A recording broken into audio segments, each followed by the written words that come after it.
Something happened to me recently and I kind of need to rant about it. I'm sorry. See, recently I was playing through the entirety of Cyberpunk 2077, again, this time with the expansion Phantom Liberty included. I enjoyed my time so much more than the first time around, where at launch in 2020 I mainlined the story, I now played every side quest, I actually engaged with the skill tree system, cyberware, I turned into an absolute combat machine over the course of the first 30 hours. Before I knew it, I had again reached the point of no return in the story. With excitement, I then started playing Phantom Liberty, which would allow you to get a new ending to the main story. Now let me tell you, Phantom Liberty is absolute quality. I mean, holy, just the writing alone, of course, is incredible, but also the level design, animations, performances, everything. I really cannot praise everyone involved enough. But then, you knew something was coming. After about 60 hours of playing through Cyberpunk the second time, engaging with everything, really taking my time, becoming more and more invested, I got a really unsatisfying ending. It didn't even leave me sad, just kind of frustrated and bitter. Especially because back when I played the game for the first time, I also got a very unsatisfying ending and hoped this expansion could wash away that frustration. Well, it didn't. I assume not everyone is like me, but endings to stories really do matter to me. I can have the best time immersing myself in a movie, book or game, but if the ending doesn't hit like I want it to, it basically limits my enjoyment of the entire thing. And the other way around, a story doesn't have to make the most sense and be the best thing ever at every point. If there's a really impactful ending, I'll be looking back at the entire experience way more fondly. In this case, as amazing as I think Cyberpunk Phantom Liberty is, the fact that I got a kind of unsatisfying ending means I won't be looking back at it fondly, and that sucks.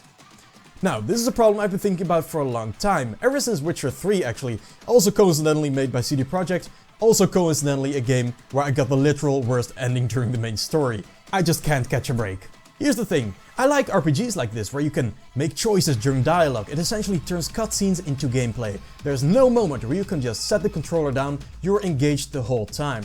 Also, there's something cool about seeing consequences of your choices. Having something impactful happen this way can make events way more memorable.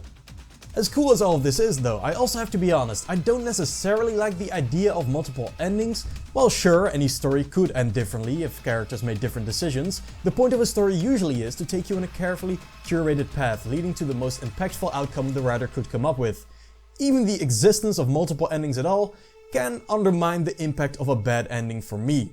It's like, if the protagonist dies in a linear story, I will feel genuine grief and melancholy if handled well.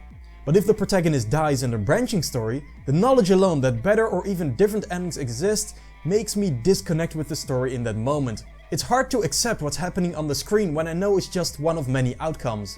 And so my suspension of disbelief gets easily shattered when I do not 100% agree with the ending I'm experiencing. So what's the solution to this problem of players getting endings they don't like?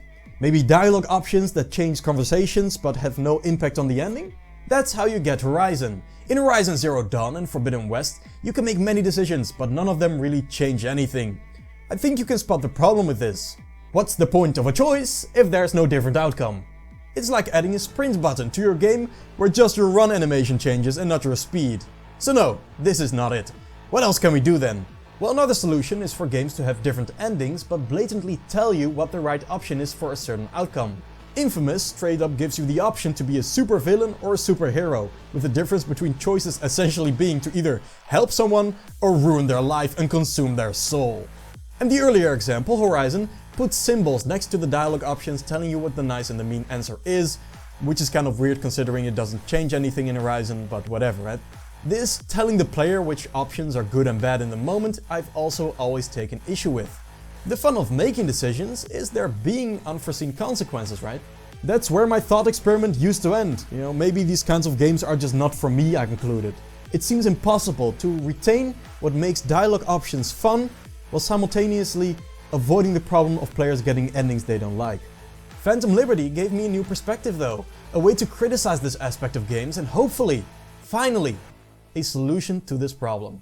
And it has to do with the way CD Projekt specifically handles dialogue options. CD Projekt likes unpredictability, they purposefully mess with the player at times. In Witcher 3 you might get the option to fight a bunch of robbers trying to rob an old lady. But actually, by killing them you've just angered the lady as you've essentially painted a target on her back. Next time you stop by, her house is burned down and a grave can be found next to it. These kinds of consequences really make the world feel more grounded and real. It serves the world CD Projekt creates really well. It also makes sure you can't game the dialogue system and forces you to roleplay a bit more, get more instinctual. That's good, but unpredictability also has a less positive effect. The more unpredictable the results get, the less the consequences actually feel you're doing. I might feel a bit bad for the old lady in my example, but because the consequences were completely non-intentional, it kind of feels more like the writers played a trick on me than this being my fault. Another problem with unpredictability is that it flat out makes choices matter less. Simple thought experiment. Imagine a game employing peak randomness 100% of the time. Every choice now is reduced to essentially a bunch of closed doors with no indication what's behind them. Everything that's interesting about decision making is robbed from you because there's nothing to base your decision on. I think unpredictability is at the core of what I took issue with when getting the bad endings in Witcher and Cyberpunk. It's only now that I realize what the true solution is. Hard choices with predictable outcomes. It seems obvious now, but for the longest time I didn't have a clue what I was missing. This is it. The example again, the lady getting robbed. Imagine you already knew in advance these criminals are part of an organization that will take revenge. This changes everything. Your choices now either put this lady's future life at risk by killing the bandits now, or stand back and do nothing as they rob everything she holds dear and beat her. Now this is actually interesting, and whatever you try to do, you will accept the consequences as yours, not sprung on you by the game. To add more layers, you might even get the option to kill the robbers and then tell the lady to move somewhere else to stay safe, something she'll only be able to do if you give her some money. Making you feel even worse when you find that grave later after denying her that money, or making you feel relieved after finding the house abandoned later. This new kind of dilemma is not interesting because you don't know the outcome in advance, it's because you do know the outcome in advance, and all the endings work because no matter what you choose, you will have won and lost something. It's not like this is a foreign concept to CD Projekt. Most side quests in Phantom Liberty actually work this way and I love them, but for the endings of their games, I noticed that most of them have a large surprise element to them that's completely outside of your control. In my opinion, the best branching game endings are the ones that directly tie into the decision you make during the climax. Do you choose to betray your friend so you will live? Then you will live with the consequence that your friend will die. Do you choose to sacrifice yourself and go down guns blazing in a glorious finale? Then you will sacrifice yourself with all the honor you imagined. In both cases, a game can hammer the consequences home to the maximum degree. Flashbacks of the friend we betrayed, a cutscene where we see our own funeral with all our favorite characters in shambles, it's all permitted. What you can't do, however, is take a player who betrayed their friend to stay alive and give them an ending where they die anyway. Or take a player who chose to go down in a blaze of glory and give them an ending where they die unceremoniously. These types of surprise endings can work in linear stories as they might be appropriate to the themes at play. But in branching stories, I strongly believe you should never betray a player's intent. Because betraying my intent is kind of what CD Projekt has been doing for a while now. Without spoiling, in Cyberpunk, I made really tough decisions of questionable morality.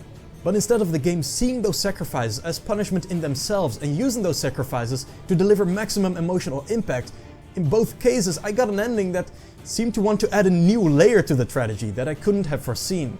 Now if we accept this respecting player intent as a rule for endings, it's easy to see how games can fail that rule.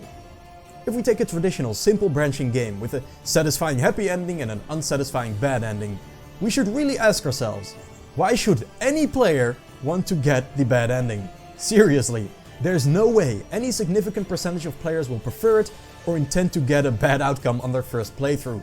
So why is it there? This is my problem with Witcher 3's approach to branching story. Without spoiling specifics, in both the expansions and the main game, you can get complete fairy tale like happy endings, right? Where everyone lives happily ever after and you ride off into the sunset.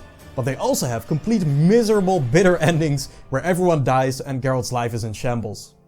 You can get to both extremes of the spectrum just by making choices you think are right and will lead to a positive outcome.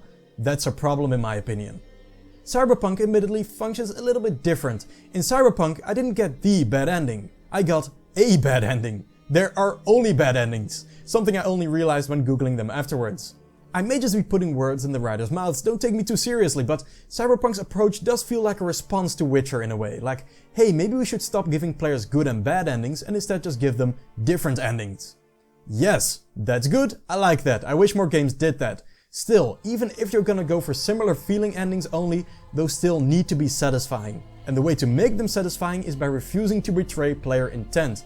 In a bittersweet ending, the sweet should come from giving the player the result they wanted, and the bitter should come from the sacrifices they made to get there. The point of dialogue options, in my opinion, shouldn't be a meta game of trying to avoid the bad ending. It should be a way for you to express yourself and get something more personal and thoughtful out of a story. A thing only video games really can do. Well, there you have it. That concludes my thoughts pretty much. Now, this whole thing is just kind of unfortunate. CD Projekt, in my opinion, shares the podium of best writing in all of gaming with Naughty Dog and Rockstar.